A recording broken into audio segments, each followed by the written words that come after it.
The president wants the American people to join him on his 2024 Bidenomics tour, but seems like he'll be riding that train solo.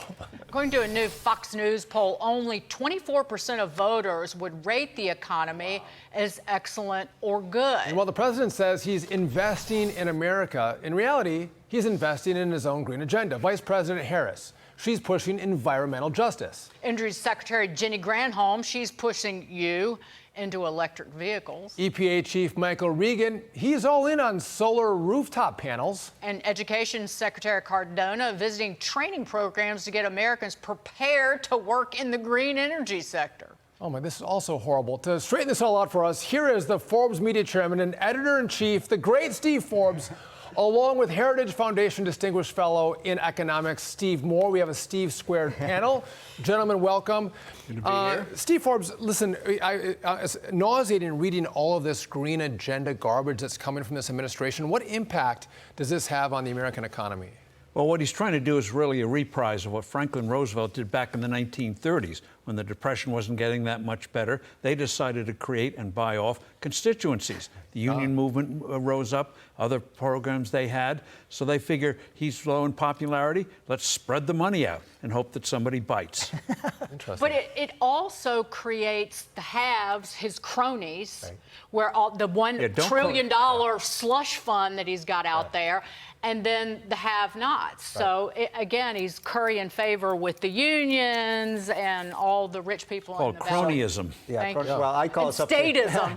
I call it something slightly different, Dagan. And we should all use this term. What we have today is a almost $1 trillion climate change industrial complex. This isn't, the green isn't about the environment. What is the green about? The money.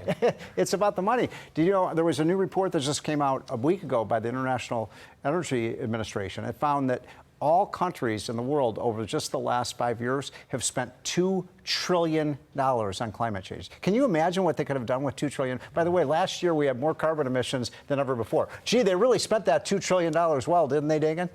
And it goes back even further. 20 years, $5 trillion. And how much progress have they made in terms of fossil fuels, reducing world consumption of energy from 86% fossil fuels to 84%, 2% for $5 trillion. But they're going to go to zero. But the brilliance is that you can't really measure this. You can't measure the impact or the output, and so they can push these agendas on us, and we can't really tell if it's working or not. And to that point, Biden's green energy and heavy regulation, it doesn't come cheap. According to a study by the Committee to Unleash Prosperity, Biden's regulations cost each American household about $10 grand, while Trump's deregulation saved American families about $11,000. And this goes to the point of what all of us fight for: is if you lower regulation, streamline regulation, it brings more opportunity and more money in people's pockets, Steve. The whole history of energy has been gradually lowering costs, making it cheaper and cheaper. They're going the opposite direction, making it more expensive. German electricity costs 2 to 3 times the United States. That is not progress. That is going backwards. They're going to impoverish all of us. Can't drive cars, can't have showers, can't wash dishes anymore in a machine, refrigerators that don't work, air conditioners that heat instead of cool.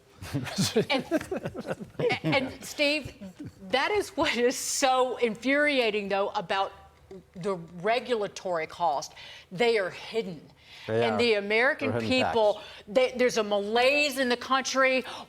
Why does this economy suck? Why are my wages falling? And it's because of that. But they can't see it, and it's insidious. By the way, Steve Forbes and I are co-chairman of the Committee to Unleash Prosperity, and so we're very familiar with that study.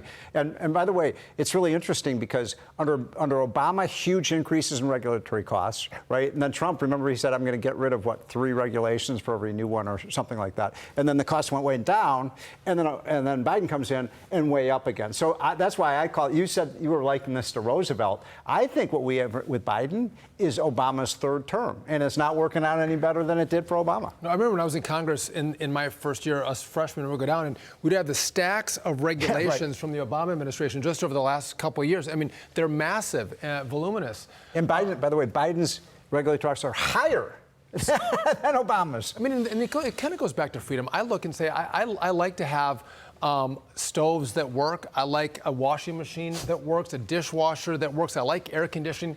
And no one's voting for this stuff, and they're taking away the basic 20th century fruits of innovation from every American. And that's where we're going to have to rely on the Supreme Court to do more West Virginia-like decisions, where these agencies make rules based on tailpipes. They're going to do in the auto industry. No, that's going to get overturned. So this is going to be eventually reversed if we get the right result in 2024. And talking about what you don't see in terms of the cost of regulation, you also don't see all the great new products and medical devices that would have been invented if those resources, trillions of dollars, had gone into basic research. They're not calling it the Bureau of Alcohol, Tobacco, and Firearms anymore. It's Bureau of Alcohol, Tobacco, Firearms, Dishwashers, Air Conditioners, and gas stoves.